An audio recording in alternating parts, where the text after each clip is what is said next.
guys, Loyalty for Life here, bringing a discussion video with you guys, talking about Galaxy Eyes Dark Matter Dragon. Now, I wasn't originally going to talk about this, and I only decided to talk about it because I have been playing Galaxies a lot lately, and I love the deck a lot, okay? I love Galaxy Photons.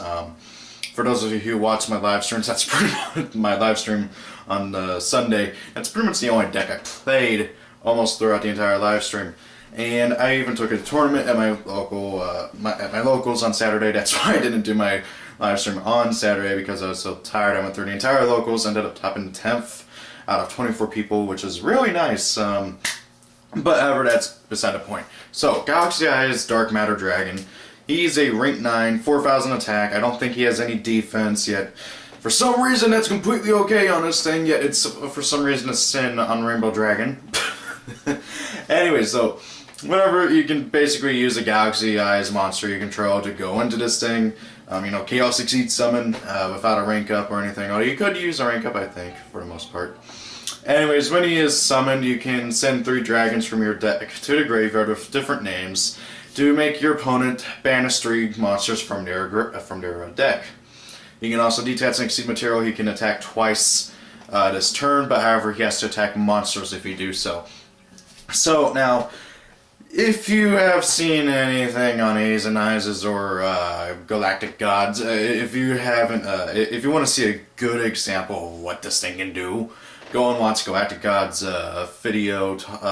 He did a epic Devpro duels, and about midway through the thing, there was a duel showing off this guy playing Hieratic, summoning 3 of these, basically forcing his opponent to banish 3, well, a total of 9 of his monsters from the deck. And many people are thinking that this deck is going to be tier 1, or possibly even, I've seen some people claim it's going to be tier 0. It's not, okay? This combo, it's kind of hard to pull off. It's actually very, very consistent in Hieratic Dragon Roars, but aside from that one deck, and Mythic Roars as well, but aside from those 2 decks, this card's not useful in just about anything. And heck, it does nothing for Galaxies itself, which really sucks. Now, if you're wondering why it does nothing, it's because Galaxies have 3 dragons in the main deck. That's Galaxy Eyes Photon Dragon, Galaxy Dragoon, and Galaxy Eyes Cloud Dragon. I think Photon Wyvern's also a dragon, I'm not entirely sure. But that's a total of 4, 3 or 4 different dragons, and you have to send 3 of different names to use this thing's effect. And that is it does nothing for Galaxies. I mean, really the only thing that they like Galaxy Eyes being engraved for is for Galaxy 0 and for Galaxy Knight, and that is it. But, however, that's not the point. The point of this thing is that you use it in Hieratic Dragon Roars, or whatever version of Dragon Roars. You send 3 Dragon Roars to the graveyard, or 2 Dragon Roars and a Eclipse Wyvern, and you do all this other stuff, and boom, you get out 3 of these guys in one turn, along with a Red MD, and maybe a Dragon Roar, preferably Blaster, since he has the most attack. And that is just insane, okay? What this thing can do, and how it can do this. Now, that being said though, due to this, the hype for the Galaxies have jumped like ridiculously. Like, Prime Photon Dragon Ultimate's first eds were like $30, and Galaxy Eyes Tachyon Dragon, the Ultra first eds were I think $10, and Ghosts were about $15. I'm keeping a hold of mine. If they were, I'm honestly partly waiting to see if we're going to get any of the OCG stuff out of TCG World Superstars, or whatever it's called. And depending on what that is the case, and depending on how expensive these things get, I might sell them. I'm not really planning on to.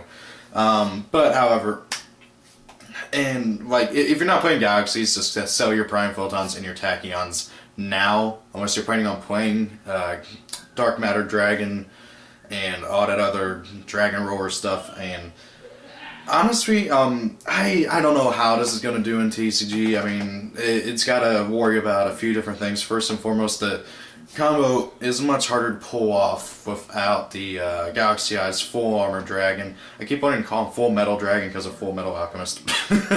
But without Galaxy Eyes Full Armor Dragon, he's a bit harder to get the combo off going and everything. But even with that it's still a really, really good, good combo and everything. I've seen a few people testing it for TCG versions, and we don't even know the full set of Premium Gold, so there's still a chance that we'll get Galaxy Eyes Full Armor Dragon. And I honestly hope we do, because he's a good card for Galaxies, unlike Dark Matter Dragon. But with all that being said, this card, I think people are hyping it over too much, but it is still an incredibly powerful card, and it is something that we do have to look out for. Is it overhyped? Yes. Is it overpowered? Arguably no, arguably yes. You can argue it one way is that you're getting rid of 9 monsters in your opponent's deck by completely out of the game. And for some decks, that can just win you the game right there, okay? You're dueling against Prophecy, you do that, it's first turn, they don't even have a chance to get anything on board. Oh hey, look at that, they just lost 9 monsters, if they even play that many, depending on the build. Not me personally, I play like 10 monsters, so that leave me with 1 monster. Okay, that is just ridiculous. And now that's just Prophecy though. I mean, some decks out there, I think Satellar Knights, depending on the player and the build, leave them with maybe 4 or 5 monsters, if even that. Infernities would be left with next to nothing, just like a Prophecy. So many decks out there would be left with almost nothing in their deck to combat 3-4K beat sticks and a Red MD and possibly a Dragon Roller. And it's just a matter of getting that combo off, though. It's kind of hard to do. I've seen multiple different ways to do it, and unless you open like that perfect hand, you're not going to get all 3 out on the board on the first turn, or even on the second turn. So it really does depend on how you open up, but so does a lot of these overpowered combos, and they still do well. Now, I do want to hear your guys' opinions. Do you think Dark Matter Dragon is such a powerful card that like we have to like preemptively hit it or something? I've been seeing some people on their ban list things. They're like, oh, let's hit it to 1 immediately so we don't have to worry about that. Or this one guy, he has suggested ban Red MD, which I don't think is necessary. Anyways, guys, so tell me what you think. Do you think that we have to really worry about this card? Do you think people are overhyping it? Do you think that he's so powerful that we have to basically prepare for this next tier 1 deck? Or do you think we should more focus on Qliphort's Nekroz, Burning Abyss, and there's one other deck and it's escaping my mind right now. Anyways, guys, thank you all for watching. Have a great day. I'll be uploading a ton of these new videos. Rate, comment, subscribe. Have a great day, people.